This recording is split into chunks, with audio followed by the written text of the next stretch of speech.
बिस्मिल्लाहिर्रहमानिर्रहीम अस्सलाम वालेकुम वरहमतुल्लाहि वबरकातुहू। आज हम एक ऐसे पावरफुल लीडर की बात करने जा रहे हैं जो पूरे दुनिया के मुसलमानों में सबसे ज्यादा मकबूल है। दुनिया के मुसलमानों की अगर बात हो तो इसका नाम सबसे पहले आता है, जिसका नाम रजब तायिब एर्दोगान है, जो मेरा ही नहीं हर मुसलमान का फेवरेट लीडर है। क्योंकि दुनिया में कहीं पर भी मुसलमानों के बारे में बात हो तो कहीं पर भी मुसलमानों पे जुल्म हो, सबसे पहले बात उठाने वाले रजब तायिब एर्दोगान होते हैं। आखिर कौन है रजब तायिब एर्दोगान? आखिर कहां से है रजब तायिब एर्दोगान? आखिर इनकी एजुकेशन क्या है? आखिर ये कहां से पढ़े हुए हैं? आखिर इनने कितनी पॉलिटिकल पार्टियां ज्वाइन की? आखिर ये क्यों है इतने मशहूर मकबूल मुसलमान दुनिया में? पूरे दुनिया में इसका खौफ क्यों है? क्या इनमें इनकी कोई लालच है? क्या ये मुसलमानों को इतनी मदद करते हैं? उसमें इनका कोई जाती लालच है? आज आप जानोगे पूरा इस वीडियो में। अगर आपको पूरा जानना होगा तो पहले आपको रजब तायिब एर्दोगान के बैकग्राउंड में जाना पड़ेगा। रजब तायिब एर्दोगान 26 फरवरी को पैदा हुए। रजब तायिब एर्दोगान तुर्की के छोटे से शहर कासिम पाशा में पैदा हुए। इनके वालिद का नाम अहमद एर्दोगान था और इनकी वालिदा का नाम तंजीला एर्दोगान था। इनके वालिद बहुत ज्यादा गरीब थे। इनके घर में बहुत ज्यादा गुर्बत थी। उनकी इतनी गुर्बत थी कि रजब तायिब एर्दोगान को पढ़ाया भी नहीं जा सकता था उस गरीबी में। उनके वालिद तुर्किश कोस्टल गार्ड के एक मेंबर थे। इनका काम होता था अगर बंदरगाह पे कोई आदमी डूब जाए उसको बचाना में रहा करते थे। और 1877 में जब रशियन और उस्मानियों को जंग स्टार्ट हुई तो ये तुर्की रहने आए। रजब तायिब एर्दोगान सूफीज्म को बहुत पसंद किया करते थे। रजब तायिब एर्दोगान सूफीज्म के एक छोटे से सलीके नक्शबंदी से ताल्लुक रखते थे। आप हैरान हो जाओगे, आपने बहुत बार सुना होगा कादरी, चिश्ती, नक्शबंदी, आखिर ये क्या है? They are a rivers and they are connecting with the ocean and ocean is the prophet Muhammad सल्लल्लाहु अलैहि वसल्लम। नक्शबंदी मतलब जिनका हजर नस्ब हजरत अबू बकर सिद्दीक रज़ी अल्लाह तआला अन्हु से मिलता हो। तुर्की में ज्यादा सूफीज्म को फॉलो किया जाता है। आपने ये बहुत ही बड़ी बड़ी सीरीज जैसे देर उस्मानिया, सुल्तान अब्दुल हमीद जैसे बड़े बड़े सीरियल जिन्होंने वर्ल्ड रिकॉर्ड तोड़े उनमें देखा होगा कि तुर्की में सूफीज्म की एक बहुत ही बड़ी छाप है। अगर बात करें रजब तायिब एर्दोगान की एजुकेशन की, उनके घर में इतनी ज्यादा गरीबी थी कि उनके वालिदैन उनको पढ़ा नहीं सकते थे। अगर आप देखे जाए कि पुराने जमानों में मुसलमान घरानों में किसी भी बच्चे की शुरुआत दरसगाह की तालीम से होती थी, मदरसे की तालीम से होती थी। हर किसी वालिद का शौक होता है कि अपने बच्चे को बड़े से बड़े स्कूल में दाखिला कराए, लेकिन आखिर क्या करे रजब तायिब एर्दोगान के वालिदैन? वो मजबूर थे। उन्होंने भी इसका दाखिला मदरसे में कराया और मदरसे में ही इनको शायद दीन की तालीम मिली। तो यही वजह है उनको इतनी दीन से मोहब्बत और इतनी दीन से लगाव थी। इसके बाद रजब तायिब एर्दोगान के वालिदैन को लोग कहते थे इसको मदरसे में मत डालो, ये लड़का बहुत ही काबिल था क्योंकि वो बहुत ही ज़हीन था, वो जल्दी किसी बात को पकड़ लेता था और हाजिर जवाब हमेशा था। वो बहुत ही चालाक था और पढ़ाई में भी अच्छा था। इसीलिए उनके वालिदैन को बोलते थे लोग मदरसे से हटा के इसको किसी स्कूल में एडमिशन कराओ, क्योंकि मदरसे में तो इसको आखिर मुर्दे ही नहलाने हैं। रजब तायिब एर्दोगान के वालिदैन हमेशा चुप रहे और आखिर में बाद में इसको एक स्कूल में दाखिला करवाया जिसका नाम था इमाम हातिफ स्कूल। इस इमाम हातिफ स्कूल का अपना ही एक कानून होया करता था। इसमें 25% कुरान व हदीस की तालीम होती थी और बाकी दुनियावी तालीम होती थी। रजब तायिब एर्दोगान ने अपनी ग्रेजुएशन भी इसी स्कूल इमाम हातिफ से कंप्लीट की और फिर बिजनेस एडमिनिस्ट्रेशन में मारमारा यूनिवर्सिटी से डिग्री हासिल की और 1973 में कुरान पाक भी हाफिज किया। लेकिन क्या करे, इसके बावजूद भी रजब तायिब एर्दोगान के घर में बहुत ज्यादा गुर्बत थी। इनके वालिदीन इनको 2.5 लीरा दिया करते थे जब ये तालिब इल्म थे। 2.5 लीरा उस वक्त $1 से भी कम रकम होती थी और ये उन 2.5 लीराओं को क्या करते थे, ये उनका पोस्ट कार्ड खरीदते थे और तुर्की के इस्तांबुल के शहर में सड़क सड़क जाके बेचते थे। और जब वहां पर ये बड़ा ट्रैफिक देखते थे, जब रजब तायिब एर्दोगान तुर्की का पोल्यूशन देखता था, जब रजब तायिब एर्दोगान तुर्की में कोई लाइन ऑर्डर नहीं देखता था, तो रजब तायिब एर्दोगान ने उसी वक्त एक सपना देखा था, एक दिन आएगा मैं पूरी तुर्की को चेंज करूंगा, ना कि सिर्फ इस्तांबुल को चेंज करूं। ये आज सच हो रहा है। आज रजब तायिब एर्दोगान वाकई एक लीडर है, ना कि तुर्की के बल्कि पूरे दुनिया आलम इस्लाम के सब मुसलमानों के लीडर है। अगर आप देखा जाए, उन्होंने सिर्फ पोस्ट कार्ड से नहीं भेजे, उन्होंने पानी भेजा, उन्होंने नींबू पानी जाके भेजा सड़क सड़क हर एक इंसान से। आप सोच सकते हो आज वो इंसान जिसके एक हुक्म पे दुनिया के मुसलमान खड़े हो जाते थे, उस वक्त वो सड़क पे नींबू पानी भेजा करता था। आज हम किसी को भी बताते ये चाय वाला था, चाय वाला से ये कहां कहां पहुंचा, लेकिन रजब तायिब एर्दोगान ने भी सड़क में नींबू पानी भेजी है। नींबू पानी ही नहीं, उन्होंने सड़क पे रोटियां जाके भेजी और इस्लाम से उनको इतना ज्यादा मोहब्बत और लगाव था, नींबू पानी भेज भेज के उन्होंने एक मस्जिद पाक भी तामीर करवाई है। ये था रजब तायिब एर्दोगान। अब बात करते हैं रजब ताइप एर्दोगान की सपोर्ट्स कैरियर की। आपको शायद ये मालूम नहीं होगा कि रजब ताइप एर्दोगान एक जबरदस्त फुटबॉल प्लेयर थे और वो आगे जाके फुटबॉलर ही बनना चाहते थे। उनका सपना ये था कि मैं आगे हमेशा फुटबॉल प्लेयर बनूं और अपने देश को रिप्रेजेंट करूं, लेकिन शायद ये उनके लिए उनके नसीब में ही नहीं था, क्योंकि उनके पास इतने पैसे नहीं होते थे कि वो फुटबॉल खेल सके। वो जाके कासिम पाशा एक छोटे से फुटबॉल क्लब में ज्वाइन कर गए और वहां पर फुटबॉल खेलने लगे। वो चाहते थे कि मैं आगे जाके एक अच्छे से फुटबॉल क्लब को ज्वाइन करूं जहां पर मैं बहुत ही अच्छा खेलूं और बहुत ही आगे निकलूं, लेकिन उनके वालिदैन उनको नहीं परमिशन दी क्योंकि उनके पास पैसे ही नहीं होते थे। ये उनके वालिदैन की थोड़ी गलती है। हर कोई वालिदैन जो बेचारा गरीब हो, जिनकी हैसियत खाना खाने की नहीं हो, कैसे वो अपने बच्चे को किसी बड़े क्लब में, किसी बहुत ही बड़े क्लब में दाखिला दे पाए। हर किसी वालिदैन का शौक होता है, लेकिन वो वालिदैन उनका शौक पूरा नहीं कर सके। लेकिन रजब ताइप एर्दोगान वहां पर नहीं रुके, रजब ताइप एर्दोगान आगे बढ़े। अगर आज उस क्लब को देखा जाए जहां पर रजब ताइप एर्दोगान खेलना चाहते थे, जहां पर रजब ताइप एर्दोगान अपनी गरीबी की वजह से दाखिला नहीं ले पाए, आज उस क्लब का नाम ही रजब ताइप एर्दोगान के नाम से है। ये जरूरी नहीं है जिससे आप मोहब्बत करो उससे आपकी शादी हो, जरूरी यह है जिससे आपकी शादी हो क्या आप उससे मोहब्बत करते हो नहीं। एक मशहूर लेखक डेल कार्नेगी, वो भी फुटबॉलर बनना चाहते थे, लेकिन वो नहीं बन सके, आगे जाके लेखक बने। अगर आपकी जिंदगी में आप कुछ बनना चाहते हो, आप ये बहाना देते हो मैं वो बनना चाहता था, मैं कुछ और बन गया, ये आपका सबसे बड़ा बहाना है। आप कुछ भी कर सकते हो अगर आप जिसमें मेहनत करो। डेल कार्नेगी भी फुटबॉलर बनना चाहते थे, रजब ताइप एर्दोगान भी फुटबॉलर बनना चाहते थे, और भी बहुत सारे लोग ऐसे जो कुछ बनना चाहते थे, बन कुछ और गए। अब हम रजब ताइप एर्दोगान के पॉलिटिकल कैरियर की बात करते हैं। रजब ताइप एर्दोगान ने 1976 में अपने सियासत का आगाज किया।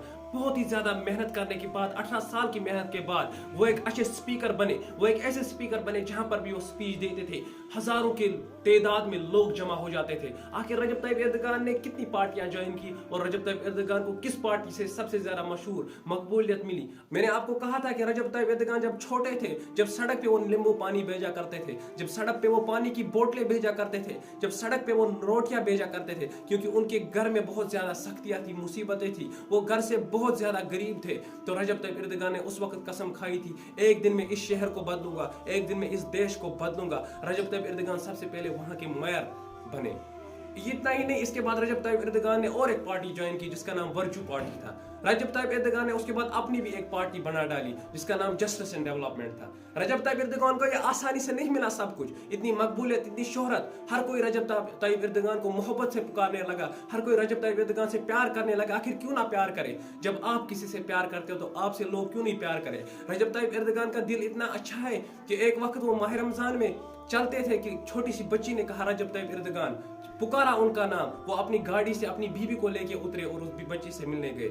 वो ऐसे है कि माह रमजान में वो इफ्तियार से कुछ देर पहले, इफ्तियारी से कुछ टाइम पहले, कुछ वक्त पहले, आधा घंटा या कुछ वक्त पहले घर से निकला करते थे पैदल, और जहां भी गरीब के घर में पहुंचे वहीं पर इफ्तियार करते थे। रजब ताइप एर्दोगान में वाकई दिल में मुसलमानों के लिए वो दर्द है, क्योंकि रजब ताइप एर्दोगान ने बहुत सारी सीरीज भी बनाई जिनसे उन्होंने इसलिए बनाई ताकि हमारे नौजवान है गलत चीजें देख रहे वो उनसे दूर जाए और उनको अपनी तारीख का पता लगे, उनको ये पता लगे कि हमारी आखिर में तारीख क्या है। मानो कि हमारा प्रेजेंट अभी खराब है, लेकिन हमारा जो माजी था, जो हमारी हिस्ट्री थी वो बहुत ही आला थी। हमारी हिस्ट्री में बहुत ही बड़े बड़े हुक्मरान आए हैं, हमारी हिस्ट्री में बहुत ही बड़े बड़े साइंटिस्ट आए, हमारा भी एक गोल्डन पीरियड था, हमारे भी एक गोल्डन एज, हमारे भी बहुत बड़े बड़े स्कॉलर थे। ये रजब ताइप एर्दोगान ने दिखाया। लेकिन रजब ताइप एर्दोगान को बहुत सारा हेट्स मिले, रजब ताइप एर्दोगान को बहुत ज्यादा मुसीबतें आई, क्योंकि जो उस वक्त का टाइम था बहुत ज्यादा खराब था। उस वक्त तुर्की पे इतना ज्यादा कर्जा था, तुर्की पे ही नहीं शहर इस्तांबुल पे भी बहुत ज्यादा कर्जा था, जो कि रजब ताइप एर्दोगान ने एक वक्त में सारा खत्म कर दिया। इस्तांबुल के मेयर बनने के बाद रजब ताइप एर्दोगान ने इस्तांबुल का नक्शा ही चेंज कर डाला। जो बचपन में इन्होंने सपना देखा था इस्तांबुल को चेंज करने का, इस्तांबुल के वो गड्ढे वाले रोड चेंज करने का, इस्तांबुल का वो पोल्यूशन चेंज करने का, इस्तांबुल की वो तकदीर, इस्तांबुल का वो एजुकेशन, इस्तांबुल में जो वो बैनें लगी थी इस्लाम मुसलमानों पर, वो चेंज करने का रजब ताइप एर्दोगान ने सारा चेंज कर डाला। और वहां के लोगों ने ये सोचा अगर ये इस्तांबुल को बदल सकता है तो ये पूरे देश को क्यों नहीं बदल सकता है। उस वक्त का जो दौर था वो बहुत ही ज्यादा बुरा था मुसलमानों के लिए, क्योंकि हर तरफ से इस्लाम पे बिल्डोजर चलाए जा रहे थे। उस वक्त मुसलमान औरतों को हिजाब करना बैन था, उस वक्त 12 साल से छोटे बच्चों को कुरान पढ़ना बैन था, उस वक्त आजान अरबी में देना बैन था, वहां पर आम जुबानों में आजानें दी जाती थी। उस वक्त का जो दौर था, जो फर्स्ट वर्ल्ड वार के बाद तुर्की में ज्यादातर आर्मी की हुकूमत रही, तो आर्मी की वजह से वहां पर पूरा का पूरा इस्लाम पे जो बिल्डोजर चले। रजब ताइप एर्दोगान एक बार एक जेल भी गए और जेल पता है किस बात पे गए? वो कोई बात ही नहीं थी, उन्होंने एक नज़म पढ़ी और एक नज़म पढ़ने पर उनको जेल में डाला गया। इस नज़म का मतलब ये था कि ये मस्जिद हमारे किले है, ये गुंबद हमारी हेलमेट है और ये मीनार हमारे सिपाहियों के ईमान की निशानी है, जिसकी वजह से रजब तायिब एर्दोगान को 10 महीने की जेल दी गई और फिर 4 महीने की जेल माफ कर दी गई उनके अच्छे अखलाकों की वजह से। रजब तायिब एर्दोगान ने एक ऐसी पार्टी भी उसके बाद बना डाली जिसमें वेलफेयर एंड डेवलपमेंट की छाप थी, जिसका नाम उन्होंने जस्टिस एंड डेवलपमेंट रखा। जैसे नेशनल कॉन्फ्रेंस का नाम पहले इस्लामिक कॉन्फ्रेंस था, सेक्युलरिज्म की वजह से उन्होंने चेंज कर डाला नेशनल कॉन्फ्रेंस। वैसे उनका मकसद कुछ अलग था, रजब तायिब एर्दोगान का मकसद कुछ अलग था। वो उसमें वेलफेयर एंड डेवलपमेंट की छाप रखना चाहते थे, तो उन्होंने जस्टिस एंड डेवलपमेंट उसका नाम रखा ताकि वो आगे जा सके, उनको पीछे से कोई रोक ना सके। तो फिर शुरुआत होती है रजब तायिब एर्दोगान की नई पार्टी की, जिसका नाम जस्टिस एंड डेवलपमेंट था। एक साल के अंदर अंदर वहां पर इलेक्शन हुए और 2002 में रजब तायिब एर्दोगान तुर्की के प्राइम मिनिस्टर बन जाते हैं, पीएम बन जाते हैं। और उनके बाद 2014 में और एक इलेक्शन होता है तो रजब तायिब एर्दोगान सदर बन जाते हैं 2018 तक। और 2018 में और इलेक्शन होने के बाद रजब तायिब एर्दोगान अभी तक तुर्की के सदर ही है। इसके बावजूद भी रजब तायिब एर्दोगान पे बहुत सारी साजिशें लगाई गई और सबसे बड़ी साजिश अमेरिका ने उन पे की। यह याद रखना, दुनिया में अगर कहीं पर भी साजिश होती है मुसलमानों पर, पीछे हाथ अमेरिका का ही और यहूदियों का ही होता है। रजब तायिब एर्दोगान को आर्मी से एक बहुत बड़ी साजिश करवाई गई, हमला करवाया गया, लेकिन उसका जवाब रजब तायिब एर्दोगान ने खुद नहीं दिया। रजब तायिब एर्दोगान के फॉलोअर्स, रजब तायिब एर्दोगान को चाहने वाले, रजब तायिब एर्दोगान को मोहब्बत करने वाले तुर्की के लोगों ने जवाब दिया। क्योंकि जब आप किसी से लॉयल्टी बनाते हो ना, लॉयल्टी पहले आती है फिर रॉयल्टी आती है, उनसे ऐसा मोहब्बत बनाते हो, अपना एक लीडर चुनते हो, क्योंकि एक लीडर के बिना कंट्री बिल्कुल तबाह हो जाती है। सरहदें मुल्कों की होती है, दिलों की नहीं होती है। रजब तायिब एर्दोगान को एक ऐसा बॉन्ड बन गया था लोगों के साथ कि लोगों ने टेकों के नीचे, लोगों ने बड़े बड़े हथियारों के नीचे अपने आप को डाल दिया, बोला पहले आप हमारी लाशों से गुजरो, फिर आप रजब तायिब एर्दोगान के पास जाओ। ये होती है लीडरशिप और ये होती है सच्ची लीडरशिप। आप सोच भी नहीं सकते, वो एक ऐसा इंसान जिनके घर में पढ़ने के पैसे नहीं थे, स्कूल की तो दूर की बात, मदरसे में जाने के पैसे नहीं थे। वो एक ऐसा इंसान जो सड़क पे नींबू पानी बेचता था, ऐसा इंसान जो सड़क पे पानी बेचता था, रोटियां बेचता था अपना गुजारा करने के लिए, जिनके पास 3 लेरा नहीं होते थे, 2.5 लेरा लेके पोस्ट कार्ड्स बेचते थे, घर पर घर जाके सड़कों पे नाचते थे। वो सड़कों पे ही सपना देखा था, एक दिन मैं तकदीर बदलूंगा, एक दिन मेरे पीछे हजारों लाखों लोग हो गए, एक दिन मैं बात करूंगा और लोग मेरा मानेंगे, एक दिन हम इस्लाम को आगे बढ़ाएंगे। ये था रजब तायिब एर्दोगान, ये थी रजब तायिब एर्दोगान की लीडरशिप। अब हम रजब तायिब एर्दोगान की डेवलपमेंट की बात करते हैं। रजब तायिब एर्दोगान ने क्या क्या चेंज की तुर्की में, रजब तायिब एर्दोगान ने तुर्की को क्या बनाया, रजब तायिब एर्दोगान ने किस मोड़ पे तुर्की को लिया, यहां से रजब तायिब एर्दोगान ने इधर तक लिया। रजब तायिब एर्दोगान अपनी जिंदगी में बहुत बार गिरे हैं। याद रखना, एक परिंदे को अगर इधर से इधर तक उछाल मारनी पड़ती, इधर से इधर चढ़ना पड़ता है, तो पहले उसको नीचे आना पड़ता है। रजब तायिब एर्दोगान जिंदगी में बहुत बार गिरे। याद रखना, सीखने के इंसान को 3 ही तरीके होते हैं, या तो किताबें पढ़ के सीखो, या तो किसी से सीखो, या तो खुद करो, गिर के सीखो। रजब तायिब एर्दोगान खुद गिरे, बहुत बार गिरे, एक बार नहीं हजारों बार गिरे, लेकिन जब उठे दुनिया उसको देखती है। याद रखना, जितनी जल्दी आप कामयाब हो जाते हो, आप उतनी जल्दी गिर जाते हो। अगर आपको कामयाबी में टाइम लग रहा है, आप स्ट्रगल कर रहे हो, आपकी कामयाबी दूर तक जाएगी, वो रुकेगी नहीं। ये थी रजब तायिब एर्दोगान। अब रजब तायिब एर्दोगान के डेवलपमेंट को हम एक बार देख लेते हैं। एर्दोगान वो लीडर है जिसने IMF का $2.3 ट्रिलियन का कर्जा उतारा अपनी कंट्री का, और यहीं से वर्ल्ड बैंक और IMF को कर्जा देने की घोषणा की। एर्दोगान ने कहा मैं सारे मुसलमान कंट्री को अपनी इस्लामिक करेंसी दूंगा, जिसकी वजह से डॉलर की रेट गिर जाएगी। एर्दोगान ने इस्तांबुल शहर को दुनिया के खूबसूरत शहरों में बनाया। इस्तांबुल की पूरे तुर्की की एयरलाइन को दुनिया की टॉप 10 एयरलाइनों में आई। वहां के रेलवे सिस्टम को, वहां के रोड सिस्टम को दुनिया के बेस्ट रोड सिस्टम बनाए। वहां के हॉस्पिटलों को, उनकी वहां के लोगों को फ्री ग्रीन कार्ड दिए, जहां पर वो तुर्की में नहीं, तुर्की के बाहर भी कहीं पर भी मुफ्त इलाज करा सकते हैं। एर्दोगान ने वहां के तालीमी निजाम ही बदल डाला, जिसकी वजह से 65,000 स्टूडेंट 8 लाख स्टूडेंट्स में 8 लाख स्टूडेंटों में बदल गए। 68 यूनिवर्सिटियों से एर्दोगान ने 200 यूनिवर्सिटियां बना डाली। एर्दोगान ने हजारों मस्जिदें नई बना डाली। एर्दोगान ने वो मस्जिदें वापस लाई जिन पे बैन लगा दी गई थी, जिनमें म्यूजियम बना दिए गए थे। ये उनकी मोहब्बत है इस्लाम के साथ। एर्दोगान ने पूरा का पूरा नक्शा ही तुर्की का चेंज किया, जो हम बता भी नहीं सकते। ये छोटी सी एक केस स्टडी थी एर्दोगान की। अब हम एक ऐसी शख्सियत की बात करेंगे, अगर हम उनके बारे में बात नहीं करें तो शायद ये नाइंसाफी है। वो है रजब तायिब एर्दोगान की खूबसूरत सी बीवी, जिसकी वजह से पूरे तुर्की की औरतों ने जिन्होंने पर्दा करना छोड़ दिया था, उन्होंने पर्दा करना वापस स्टार्ट कर दिया था। ये एक बहुत ही पाक खातून है। अल्लाह ताला इनको ईमान दे और इनके साथ क्या हमें भी माफ करे। हर कोई औरत ऐसी होनी चाहिए। हर कोई तुर्की की औरतें इसको अपना एक आइडियल मान रही है आज, क्योंकि वो हमेशा बापर्दा रहती है और बाइखलाक औरत है। और हर वक्त उन्होंने रजब तायिप एर्दोगान को सपोर्ट किया है, हर वक्त रजब तायिप एर्दोगान को उन्होंने साथ दिया है। और सबसे बड़ी बात, मोइदा लोजान अब 2023 में तुर्की के हर नागरिक को, तुर्की के हर इंसान को वेट था कि कब 2023 आएगा, मोइदा लोजान वो खत्म हो जाएगा, ये ट्रीटी खत्म हो जाएगी।